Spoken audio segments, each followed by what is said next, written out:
are about to complete the Air Force Fitness Assessment.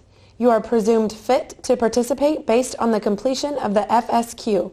You may re-accomplish the FSQ if medical concerns have developed since completion, but must do so prior to beginning.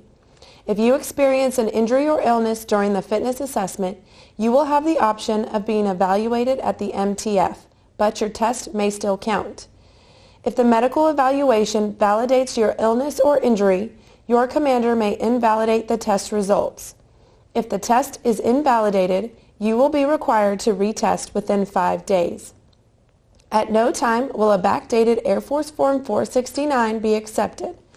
Each component requires minimum performance. If for any reason you do not meet the minimum requirements, you are expected to complete the remaining components. Scores for all components are final.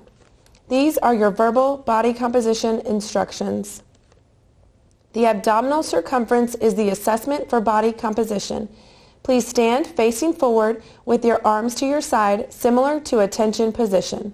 I will take the measurement from your right hand side on bare skin only. Before the measurement, you will adjust your clothing so it does not fall over your waist during the measurement.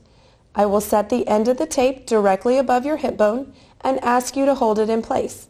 I will walk around you to confirm parallel placement of the tape, and then I will kneel down to measure the AC at the end of your breath. Make sure you do not hold your breath. I will take your measurement 3 times. If there is more than a 1-inch difference, I will take a 4th measurement. I will average the closest 3 measurements and round the result down to the nearest 1/2 inch, and that will be your recorded score. These are your push-up verbal instructions. The push-up is one assessment of muscular fitness. Place your palms or fists on the floor. Hands will be slightly wider than shoulder width apart, with your elbows fully extended. Your feet may be no more than 12 inches apart and should not be supported, braced, or crossed. Your body should maintain a rigid head to heel form. This is the up starting position. Begin by lowering your body to the ground until your upper arms are at least parallel to the floor, elbows bent at 90 degrees. Then return to the up position, arms fully extended but not locked. This is 1 repetition. Your chest may touch but not rest or bounce on the floor. If you do not come down parallel to the floor, the push-up will not count. Resting can only be done in the up position. You may remove your hands or feet from the floor or bridge or bow your back, but only in the up rest position. Resting any other body part on the floor is not allowed. If resting occurs in the down position, the push-up portion of the test will be terminated, and your score will be based on the correct number of push-ups performed up to that point. Your breathing should be as normal as possible. Make sure you do not hold your breath. You have 1 minute to perform as many correct push-ups as you are able. Your counter will count the correct number of push-ups allowed. Your counter will not count incorrect push-ups. Your counter will tell you what you are doing wrong and will repeat the last number of correct push-ups until you correct the error. The total number of correct push-ups in 1 minute is recorded as your score. These are your sit-up verbal instructions. Begin by laying face up on the floor or mat. Your feet may extend off the floor or mat, but your buttocks, shoulders, and head must not extend beyond the mat. Bend your knees at 90 degrees with your feet or heels in contact with the floor at all times. Cross your arms over your chest with your open hands or fingers at your shoulders or resting on your upper chest. This is the starting position. When conducting sit-ups, any part of your hands or fingers remain in contact with the shoulders or upper chest at all times.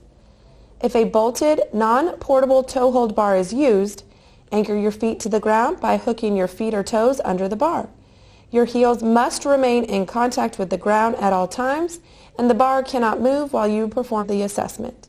If a toe hold bar is not used, members may request the assessor to hold the feet with his or her hands, or by putting his or her knees on the feet. The assessor may not anchor member by holding behind the calves, or by standing on the feet during the assessment, as he or she could lose balance and step off. The member may request a member of the same gender to hold the feet, and that request must be granted. Let your monitor know if you need your feet held differently prior to beginning the assessment. From the starting position, raise your upper torso until your elbows touch your knees or thighs. Then lower your upper torso until your shoulder blades contact the floor. This is 1 repetition. Your elbows must touch your knees or thighs at the top of the sit-up, and your shoulder blades must contact the floor or mat at the bottom of the sit-up, keeping any part of your hands or fingers in contact with your shoulder or upper chest at all times. The repetition will not count if your hands or fingers come completely away from your chest or shoulders, or if your buttocks or heels leave the ground. Additionally, you may not grab onto your shirt, as it makes it difficult to determine if you are maintaining proper contact. Any resting must be done in the up position. While resting, you may not use your knees or any object to support yourself. If there is any resting other than in the up position, the sit-up portion of the test is terminated and your score will be based on the correct number of sit-ups performed up to that point. You have 1 minute to perform as many correct sit-ups as you are able. Your counter will count the correct number of sit-ups allowed. Your counter will not count incorrect sit-ups. Your counter will tell you what you were doing wrong and will repeat the last number of correct sit-ups until you correct the error. The total number of correct sit-ups in 1 minute is recorded as your score. This is your 1.5 mile timed run verbal instructions. This 1.5 mile timed run is used to measure cardiorespiratory fitness. Prior to beginning the 1.5 mile run, you may complete up to a 3-minute warm-up. You will line up behind the starting line and will be instructed to begin running as I start the stopwatch. No physical assistance from anyone or anything is permitted. Pacing is permitted if there is no physical contact and is not a hindrance to other runners. You're required to stay on and complete the entire marked course. Leaving the course is disqualifying and terminates the test. Your completion time will be recorded when you cross the finish line, and you are required to complete a cool down for approximately 5 minutes.